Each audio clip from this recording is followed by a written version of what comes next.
Magandang umaga mga kaibigan at sure ako habang pinanunood nyo ito hindi na ito umaga. At ito nga naisipan kong mag-exercise. Syempre dapat unahin mo ang iyong sarili before yourself. Char. At ito nga kasi tumitimbang ang iyong kaibigan kakamerienda 3 times a day. Dahil nga sa ating pagtimbang, kailangan nating magbawas. Opo. Kailangan natin bawasan ang mga bagay na hindi nakakatulong at nakakaganda sa ating buhay. Sino ba namang hindi gaganahang mag-exercise, 'di ba? Kung ganito naman kaganda ang view, parang I love you.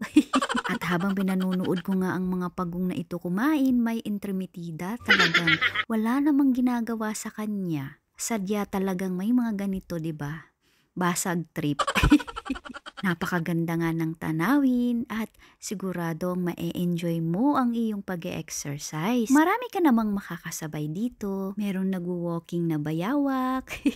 Meron din namang gumagapang na ahas. Nagkataon lang na hindi ko nakasalubong. Pero seryoso, maraming nagbabike dito, nagjo-jogging at nagwo-walking. Parang ako, nag-overthinking. Iniisip ko kasi bakit may tubig yung loob ng buko, no? Paano kaya nakapasok? Oh, ang slow mo daw. Oh, hirap mo daw makapick up.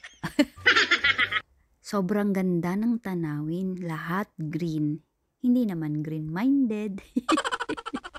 Ang kagandahan dito, malapit sa mall. Kaya pag nag-exercise ka at inabutan ka ng tawag ng tanghalan, pwede kang mag-toilet. Malapit lang, tumakbo ka lang ng mabilis at andyan na ang mall. Pwede ka na agad umupo.